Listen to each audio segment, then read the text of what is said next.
और अभी अभी अखिलेश यादव ने केजरीवाल का समर्थन किया है। उन्होंने कहा कि समन भेजना बीजेपी का पॉलिटिकल एजेंडा है। ना कर सके इसलिए इस तरह की चीजें। देखिए, ये कोई नई चीज़ नहीं हो रही है कि जितने भी विपक्ष के नेता हैं उनके खिलाफ लगातार सरकार कार्रवाई कर रही है, दबाव बना रही है और बदनाम कर रही है। सबसे बड़ी बात है कि उनकी क्रेडिबिलिटी पे सवाल खड़ा करना चाहती हैं एजेंसीज, और पूरा देश जानता है कि एजेंसीज का इस्तेमाल हो रहा है। सरकार के खुद लोग कहते हैं कि एजेंसी का इस्तेमाल होने से सरकार का ही नुकसान होगा। अगर ये घटना हो रही है, केवल एक पॉलिटिकल पार्टी एक लीडर के साथ नहीं है, देश के जितने भी विपक्षी नेता हैं एक एक कर करके उनके खिलाफ कार्रवाई हो रही है, केवल जनता में दिखाने के लिए। सच्चाई तो ये है कि सबसे बड़ा स्कैंडल क्या हुआ, नोटबंदी। जीएसटी या पॉलिसी के बाद भी लोगों के पास नोट पकड़ा जा रहा है। आप किसी को भी परेशान करें तो ये केवल पॉलिटिकल एजेंडा है उनका, लोगों को गुमराह करने का। 2024 से पहले आज कांग्रेस की भी एक बैठक हुई है, तो पूरा इंडिया अलायंस इस मुद्दे पर एक साथ जरूर आ रहा है और एक साथ एक दूसरे का समर्थन करते हुए भी तमाम पार्टी के नेता नजर आ रहे हैं। इसी पर बात करने के लिए हमारे साथ आम आदमी पार्टी के बड़े नेता और दिल्ली सरकार में मंत्री सौरभ भारद्वाज जुड़ गए हैं। सौरभ भारद्वाज जी, स्वागत है आपका इंडिया टीवी पर। आप लोग बार बार कह रहे हैं कि ईडी गिरफ्तार कर लेगी, अरविंद केजरीवाल को गिरफ्तार कर लेगी। सबसे पहले तो मैं यही जानना चाह रही हूँ आपसे कि आपके सूत्रधार कौन है, आप लोगों को कैसे पता चल रहा है कि गिरफ्तारी हो सकती है? देखिए, अभी तक जब जब हमारे नेताओं पे कार्रवाई हुई, चाहे वो सत्येंद्र जैन हो, चाहे वो मनीष सिसोदिया हो, हम लोगों ने आप लोगों के माध्यम से देश की जनता को पहले ही बताया कि अब इनकी गिरफ्तारी होगी।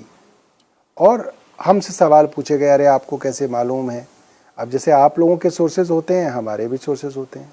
जैसे आप नहीं बता सकते कौन आपके सोर्स हैं, ऐसे हम भी नहीं बता सकते कि हमारे कौन सोर्स हैं। मगर हर विभाग के अंदर ऐसे अधिकारी हैं जो ये समझते हैं कि जो हो रहा है वो गलत हो रहा है, कानून के खिलाफ हो रहा है। बेचारे अपनी मजबूरी में डर के कारण सरकार का साथ दे रहे हैं, मगर वो अपने अपने तरीके से ये इंडिकेशन देते हैं कि भाई अब ये गैर कानूनी ढंग से ये गिरफ्तारी होने वाली है। और जितना मैं समझता हूँ, आज सुबह 7 बजे अरविंद केजरीवाल जी के घर पे ईडी को आना था। उसके लिए जो एजेंसी तैयारी करती है वो सारी तैयारियां हो रखी थी। जिन जिन अन्य एजेंसियों से मदद लेनी होती है वो ले रखी थी। सुबह 7 बजे उन्हें आना था, पूछताछ के बहाने वहां आते और वो अरविंद जी को गिरफ्तार करते। बट रात को इतना शोर मच गया, आपके मीडिया के साथियों ने इस खबर को उठा लिया, ईडी प्रेशर में आ गई। इस कारण जो है ये आज की कार्रवाई जो है वो ईडी ने टाल दी है। सौरभ भारद्वाज जी, समन आ रहे हैं, 3 समन आ चुके हैं, चौथा समन ईडी केजरीवाल अरविंद केजरीवाल को भेजने जा रही है। एक बार सीबीआई के सामने अरविंद केजरीवाल पेश भी हो चुके हैं।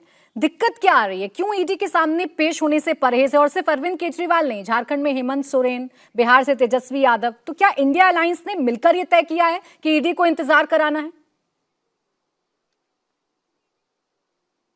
देखिए, एक तो ईडी सीबीआई जैसी एजेंसीज की जो विश्वसनीयता थी, क्रेडिबिलिटी थी, आज वो लगभग शून्य पे है। अब आप पूछेंगे क्यों है? उसका जवाब ये है, हेमंत बिस्व शर्मा कांग्रेस के नेता हुआ करते थे, उनके ऊपर जांच चल रही थी, बड़ी बड़ी एजेंसियां पीछे पड़ी थी। भारतीय जनता पार्टी ने 6 महीने कैंपेन चलाया। उसी तरीके से शुवेंदु अधिकारी थे, मुकुल रॉय थे, छगन भुजबल थे, अजीत पवार थे, पेमा खांडू थे। ऐसे दर्जनों नेता थे जिनके खिलाफ ईडी और सीबीआई की जांच चल रही थी, सम्मन आ रहे थे, बुलाया जा रहा था, भ्रष्टाचारी कहा जा रहा था। अब वो एक दिन बीजेपी में आ जाते हैं, अगले दिन से सारी जांच ठंडे बस्ते में चलेगी। मैंने अखबार में नहीं पढ़ा कि इन लोगों को कभी बुलाया होगा। तो ये बात अब साफ हो गई पूरे देश के सामने कि जो एजेंसीज हैं ये सिर्फ केंद्र सरकार के राजनीतिक साधकों चीजों को साधने के लिए जो है ये इस्तेमाल हो रही है। तो अब इनकी क्या क्रेडिबिलिटी बची? कोई कानून की किताब ऐसी बता सकती है कि आप पे ये कानून की धारा है, आप पे ये इन्वेस्टिगेशन है, मगर आप बीजेपी में आ गए तो वो सारी इन्वेस्टिगेशन जो है ठंडी हो गई। तो कोई क्रेडिबिलिटी नहीं है। अब आप जबरदस्ती किसी को बुलाएं। अब नेताजी ने क्या बोला, सीएम साहब ने बोला, भाई आप मुझसे क्या जानना चाहते हैं, आप पूछ लीजिए। आप बताने के लिए तैयार नहीं है, आप मांग लीजिए, आप लिखित में प्रश्न भेज दीजिए, आपको जवाब मिल जाएगा। ईडी के सामने जब प्रश्न के जवाब देने के लिए तैयार हैं अरविंद केजरीवाल, जांच में सहयोग करने के लिए तैयार हैं अरविंद केजरीवाल, तो ईडी के सामने पेश करने में ही क्या परहेज है? ईडी के सामने जाने से ही क्या परहेज है? वही तो मैं जाना क्या क्या चाहती है। तभी तो देखिए, क्या शंका क्या है, हम कह रहे हैं कि उन्हें गिरफ्तार करेंगे, भारतीय जनता पार्टी और ईडी कह रही है हमें गिरफ्तार नहीं करना, हमें तो सवाल पूछना है। अरे अगर सवाल पूछना है तो पूछ लो लिखित में, हम लिखित में जवाब दे देंगे। फिर आप कहेंगे नहीं नहीं हमें सवाल ऐसे नहीं पूछ रहे, हमें बुलाना है। तो इससे आपकी नीयत के ऊपर शक और ज्यादा गहराता है कि आपको सवाल बवाल से कोई लेना देना नहीं है, आप सिर्फ उनको बुला के गिरफ्तार करना चाहते हैं। वरना सवालों के जवाब तो लिखित में आ जाएंगे, आपको जो डॉक्यूमेंट्स चाहिए आप मांग लीजिए, आपको सारे डॉक्यूमेंट्स दे दिए जाएंगे। सीबीआई ने बुलाया था, हमें लगा चलिए ठीक है एक एजेंसी बुला रही है, हम लोग गए। मुख्यमंत्री जी ने सुबह से लेकर शाम तक आपने एक मुख्यमंत्री को वहां पे सीबीआई में बिठाया, आपने सवाल पूछे, सैकड़ों सवाल पूछे, सबके जवाब दे दिए गए। अब अगर आप रोज ही ये ड्रामा करेंगे और हर अपोजिशन पार्टी के नेता के पीछे आप जो है ये चीज करेंगे, फिर तो सबको साफ दिख रहा है ना, फिर क्या एजेंसी, क्या उसकी जो है अहमियत और क्या उसका कानून। गैर कानूनी ईडी के समन को आप भी बता रहे हैं, आपके नेता भी बता रहे हैं, खुद अरविंद केजरीवाल आज ये कह चुके हैं। अगर ईडी का समन गैर कानूनी है तो आप लोग कोर्ट क्यों नहीं जाते हैं? आप क्यों नहीं चैलेंज करते हैं कि ईडी जो कुछ कर रही है वो गलत कर रही है? वो तो हम कर लेंगे। देखिए जो हमें कानूनी सलाह मिलेगी उस हिसाब से हम वो काम कर लेंगे, मगर इस देश के अंदर हर चीज को ठीक करने के लिए कानून ही अगर जो है अदालती करे जाएं तो फिर सरकारों की क्या जरूरत है, फिर चुनावों की क्या जरूरत है। सिर्फ एक देश बनाया जाए और उस देश के अंदर अदालतें बना दी जाएं कि भाई यही देश चला लेंगी। सवाल तो आज उन एजेंसीज और उन एजेंसीज पे बैठी हुई केंद्र सरकार से है कि भाई ये एजेंसियां कैसी एजेंसियां हैं कि किसी के ऊपर पहले तो जांच करती हैं, वो भारतीय जनता पार्टी में आ जाए तो वो जांच बंद हो जाती है। ये कौन सा कानून है, ये हमें अब तक समझ में नहीं आया। भारतीय जनता पार्टी कह रही है नहीं नहीं ये एजेंसियां अपने हिसाब से काम कर रही हैं। अपने हिसाब से कैसे काम कर रही हैं? तो बिल्कुल आपके हिसाब से काम कर रही हैं। आपके खिलाफ जो लोग हैं उनको आप बुलाते हैं, उनको आप परेशान करते हैं। अब दूसरी बात कीजिए जांच में सहयोग कर लो। मैं ये जानना चाहता हूं ये जांच में सहयोग नाम का जो सर्टिफिकेट भारतीय जनता पार्टी बांटती है उससे किसी को क्या फायदा हुआ? या तो ऐसा हुआ हो कि मनीष सिसोदिया जी की बेल लगी हो और ईडी के वकील ने वहां पे बोला हो नहीं जज साहब इन्होंने जांच में बहुत सहयोग किया, जब बुलाया मनीष सिसोदिया आ गए, जितनी देर बिठाया मनीष सिसोदिया बैठ गए, इनको अब बेल दे दी जाए, वो भी नहीं है। इस सहयोग का क्या फायदा है किसी सिटीजन को? इस सहयोग का क्या फायदा है किसी नेता को? कुछ नहीं कि आप जांच में सहयोग के नाम पे जेल में बंद हो जाइए और जेल में सड़िए और एक सर्टिफिकेट ले लीजिए भारतीय जनता पार्टी से कि भाई आप जांच में सहयोग कर रहे हैं। आप लोग कह रहे हैं कि लोकसभा चुनाव नजदीक आ गए हैं, इसलिए 2 महीने पहले अरविंद केजरीवाल जी को परेशान किया जा रहा है, उनकी गिरफ्तारी की साजिश रची जा रही है। जहां तक मैं जानती हूं 2 नवंबर को पहली बार ईडी ने समन किया था, उस वक्त विधानसभा चुनाव का हवाला आप लोगों ने दिया था। फिर 21 दिसंबर को दूसरा समन आपके पास आया था, तब निजी कारण बता दिए गए थे। फिर 3 जनवरी जिसको आपने राज्यसभा चुनाव और गणतंत्र दिवस की वजह से इग्नोर कर दिया। 3 समन ईडी भेज चुकी है। पहली बार जब भेजा था तब तो कोई लोकसभा चुनाव थे नहीं सौरभ भारद्वाज जी, तब तो जा सकते थे। देखिए तब तो हमारे विधानसभा के चुनाव थे और दूसरी बार जब सम्मन भेजा, ये आप भी जानती हैं, मैं भी जानता हूं, ईडी भी जानती है कि वो अरविंद केजरीवाल जी वहां पे विपाशना में थे। तीसरा सम्मन भी जब भेजा तब भी वो विपाशना में थे, तब सम्मन भेज दिया गया। तो ये तो जानबूझ के भेजा गया, ये तो उनको जानते बूझते भेजा गया। 24 तारीख को वो विपाशना में थे, वहां पे सम्मन भेजा गया। वहां पे क्या सम्मन जाता है? वहां तो कोई सम्मन नहीं जाता। और देखिए आज भारतीय जनता पार्टी का जो भी एजेंडा चल रहा है, जो भी हो चाहे हम वो जानते हैं, वो सब लोकसभा चुनाव के लिए चल रहा है, वरना और कोई कारण नहीं है।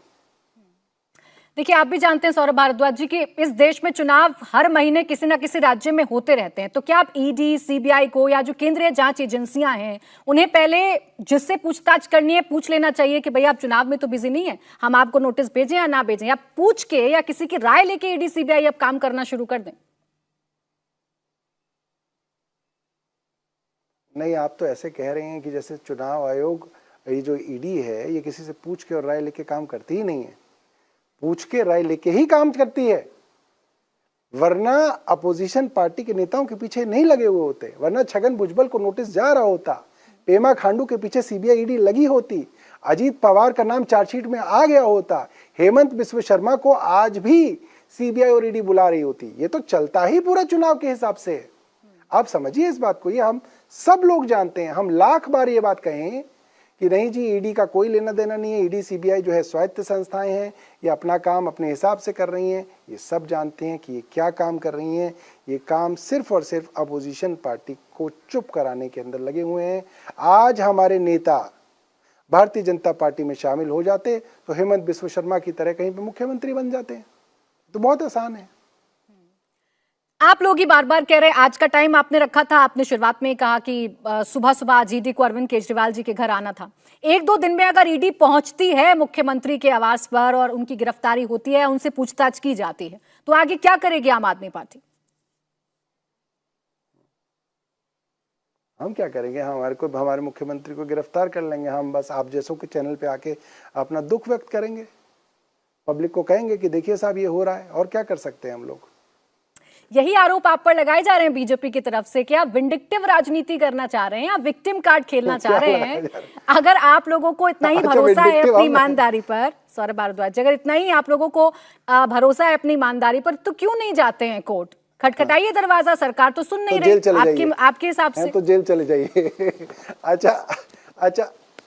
अच्छा अब आप ये बताइए कि जिसको अब अपने आप को ईमानदार साबित करना है वो पहले जेल चला जाए और जेल में रहे जब तक वो ट्रायल पूरा नहीं होगा, वरना हम ईमानदार साबित नहीं होंगे। ये तो बड़ा अजीब कानून हो गया। अब आप ये बताइए, मैं इसी सवाल को दूसरी तरफ से करता हूं, भारतीय जनता पार्टी से। आपसे नहीं है सवाल, भारतीय जनता पार्टी से। वो कह रहे हैं कि हमें गिरफ्तार नहीं करना भाई, हमें तो पूछताछ करनी है। रोज ईडी के 100 सूत्र 100 टीवी चैनलों को खबर प्लांट कर रहे हैं, हम ये करने वाले हैं, हम ये करने वाले हैं, हम ये करने वाले हैं। उन सूत्रों से कहिए वो ये कह दें कि हमको अरविंद केजरीवाल को गिरफ्तार नहीं करना, हमें सिर्फ सवालों के जवाब चाहिए।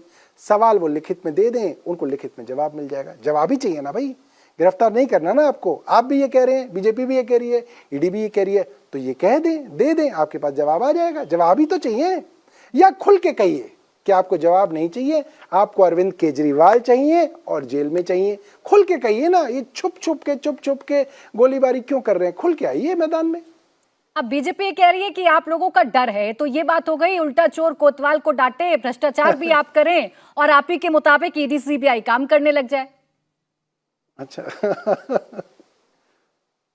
अब देखिए, कोतवाल तो इस वक्त भारतीय जनता पार्टी है, मैं भी यही कहने वाला हूं और मैं जानता हूं कि वो कोतवाल हैं। अब हम कोतवाल की टीम में शामिल हो जाएं तो हम चोर कहलाना बंद हो जाएं, मगर हमने कहा कि हम कोतवाल की टीम में शामिल नहीं होंगे। भारतीय जनता पार्टी कोतवाली कर रही है, अब क्या करें हम? बताइए हमारे पास और क्या चाह रहा है?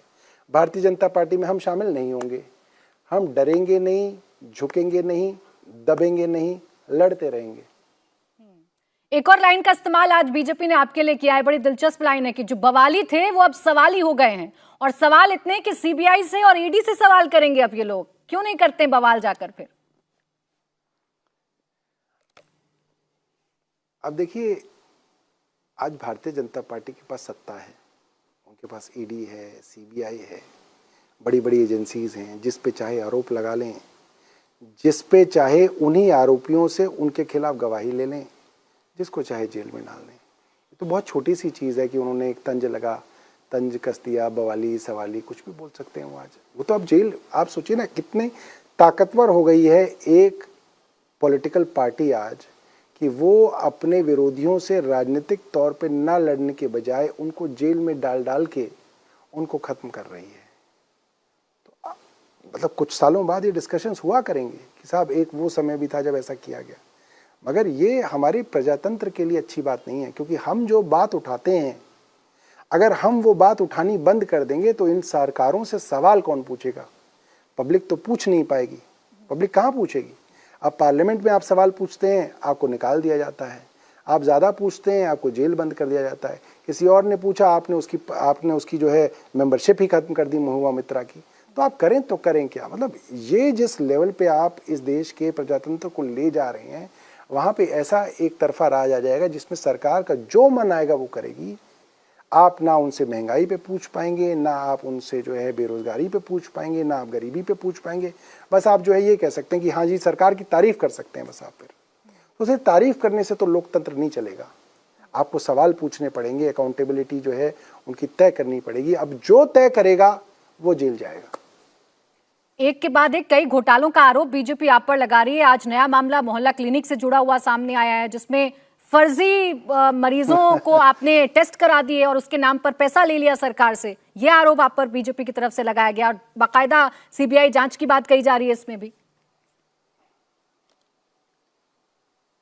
देखिए कौन अफसर हैं वो? डीजीएचएस हैं, हेल्थ सेक्रेटरी हैं, उनको किसने लगाया? अरविंद केजरीवाल ने लगाया? नहीं। उनको सौरभ भारद्वाज ने लगाया? नहीं। ये एलजी द्वारा चुने गए अफसर हैं, केंद्र सरकार द्वारा चुने गए अफसर हैं। हमने तो कई बार शिकायत की है इन अफसरों की कि भाई ये अफसर ठीक नहीं है, इनको हटा दीजिए। लिखित में शिकायत की है मैंने, सुप्रीम कोर्ट तक में हमने कहा है कि इन अफसरों को हटा दिया जाए। आप अपने चहेते अफसरों को लगाएं और उनकी नाक के नीचे भ्रष्टाचार हो, फिर आरोप भी आप हम पे लगाएं। ये तो पहला इस तरीके की जांच है जो आप खुद अपने खिलाफ करा रहे हैं, हमारे खिलाफ कोई ना करा रहे हैं। हमने कोई ना फैसले ले रखे हैं, वो आपके चहेते अफसरों ने वो फैसले रख रखे। फाइलें आपके पास हैं, आपको मालूम है, कराइए। और ये कौन सा भ्रष्टाचार है जिसके अंदर आप कहते हैं कि पूरी दिल्ली के अंदर नकली दवाइयां चली गई, मगर आपने एक अफसर को जो है सस्पेंड नहीं किया। आज आप कह रहे हैं कि करोड़ों का घोटाला हो गया, आपने एक अफसर को सस्पेंड नहीं किया। क्यों नहीं कर रहे आप अफसर को सस्पेंड? करिए, डालिए उनको जेल में। क्यों डर रहे हैं आप? क्योंकि वो आपके लगाए हुए, आपके चहेते अफसर हैं। आप खूब जांच कराइए, हमें क्या इस बात का डर है? करते रहिए जांच।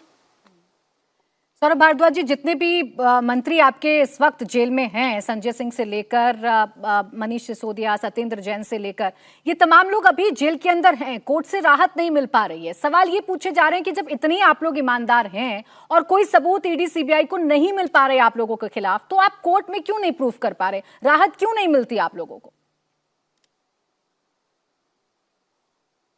क्योंकि ये जो कानून है पीएमएलए का, prevention of money laundering act, ये राजनेताओं के लिए नहीं बनाया गया था। ये बनाया गया था organised criminal activities, organised drug cartels, organised terrorist activities, इस तरीके के लोगों के लिए ये पीएमएलए का कानून बनाया गया था कि अगर कोई आदमी पूरे शहर को बम से उड़ाना चाहता है, उसके खिलाफ ये आरोप लगे, तो आप उसको पहले जेल में बंद कीजिए और तब तक जेल में रखिए जब तक वो निर्दोष साबित ना हो जाए। ये उल्टा था कानून। ये इसलिए नहीं था कि आप एक मंत्री को किसी आरोप के अंदर जेल में बंद कर दीजिए और तब तक जेल में रखिए जब तक वो निर्दोष साबित ना हो जाए। कानून ये होता है कि आप जेल में तब तक नहीं रख सकते जब तक दोषी ना हो जाए, आपको बेल देनी पड़ेगी। मगर इस कानून के अंदर वो प्रोविजंस नहीं है बेल के, इस कारण इसके अंदर जो है बेल नहीं होती है। ये बात सब लोग समझ रहे हैं, मगर भारतीय जनता पार्टी इन कानूनों का दुरुपयोग कर रही है। फिलहाल तो भारतीय जनता पार्टी के पास सत्ता है, वो जैसा कानून बनाना चाहें बना सकते हैं, जितना मजबूत करना चाहें उस कानून को मजबूत कर सकते हैं। तो इसलिए उनकी चल रही है, इसलिए हमारे लोगों को बेल नहीं मिल रही है। मगर अदालत भी कह रही है, अपने खुद अदालत अपने उस कोर्ट के निर्णय के अंदर लिखती है, जो सुप्रीम कोर्ट के जज साहब ने लिखा है कि ये मामला जो है इसके अंदर कोई सबूत सामने नहीं रख पाई है सीबीआई। कोर्ट में कहा जज साहब ने कि ये मामला आपका ट्रायल में 2 मिनट नहीं टिकेगा। पर क्या कर सकते हैं, कानून ऐसा बना हुआ है। एक पैटर्न नजर आ रहा है इंडिया अलायंस में शामिल तमाम नेताओं का। आप लोग कहते हैं कि विपक्ष को टारगेट किया जा रहा है। झारखंड में हेमंत सोरेन है, बिहार में तेजस्वी यादव हैं, छत्तीसगढ़ में पूर्व मुख्यमंत्री भूपेश बघेल हैं, सब पर भ्रष्टाचार के आरोप हैं और सबसे ईडी सीबीआई पूछताछ करेगी। लेकिन जब पूछताछ की बारी आती है तो आप लोग बैक स्टेप कर जाते हैं, पूछताछ के लिए नहीं जाते। जब ईमानदार हैं, जब कुछ नहीं किया, तो पूछताछ से डरना क्यों?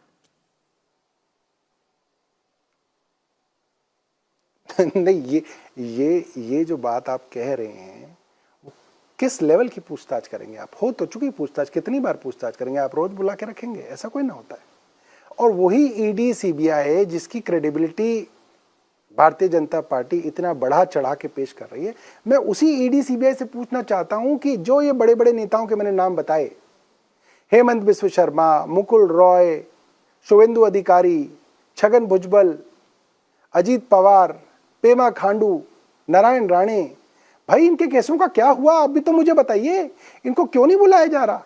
ये कब जेल जाएंगे? इनसे कब पूछताछ की जाएगी? इनके केस कैसे खत्म हो गए? मतलब किस कानून में इनके केस खत्म हो गए? भाई इनकी तो बड़ी बड़ी इन्वेस्टिगेशन चल रही थी। आप मुझसे पूछ रहे हैं कि साहब ईडी सीबीआई इनको बुला रही है, आप जा नहीं रहे। क्या क्या बची है क्रेडिबिलिटी आज इन ईडी सीबीआई की? मजाक बन गया है ये लोग। सिर्फ एक आपके पास एक डंडा आ गया कानून का, आप उस डंडे से हर एक को हाँकना चाह रहे हैं, हर एक को जेल में डालना चाह रहे हैं। और आप कह रहे हैं अरे साहब आप जेल में नहीं जा रहे, आप डर क्यों रहे हैं जेल में जाने से? तो क्यों जाए हम जेल के अंदर?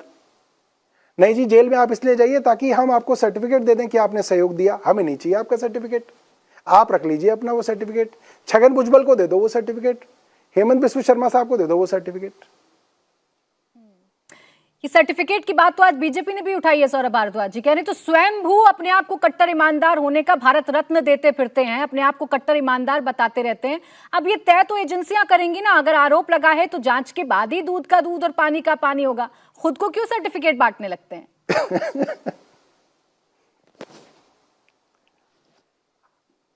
अब देखिए, बीजेपी जो कह रही है वो तो बीजेपी कहेगी। आज उनके पास सत्ता है, वो जिसको चाहे इन्वेस्टिगेट करें, जिसको चाहे जेल में डालें।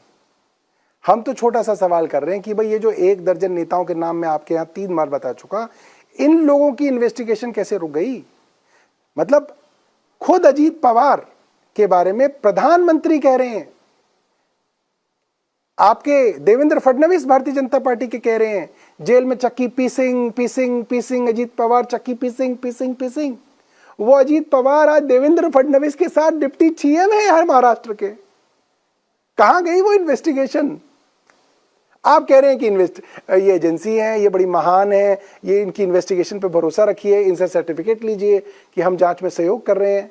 कैसे कैसे मान ले, कैसे ये देश मान ले कि एजेंसीज जो है न्यूट्रल हैं? ये लगती ही नहीं न्यूट्रल कहीं पे भी। सबसे बड़ा आरोप आप पर, आपकी पार्टी पर, आपके नेता पर यह लगता है कि आप लोगों ने अपनी विचारधारा से यू टर्न मार लिया है। आपने अपनी विचारधारा से यू टर्न मार लिया है। जो अरविंद केजरीवाल पहले कहा करते थे कि भ्रष्टाचार का आरोप लगे तो अपने पद से इस्तीफा दे दीजिए, जांच में सहयोग करिए, ईडी का समन आया तो आपको जाना चाहिए, वही अरविंद केजरीवाल अब कहते हैं कि ये तो सब कुछ गैर कानूनी हो रहा है।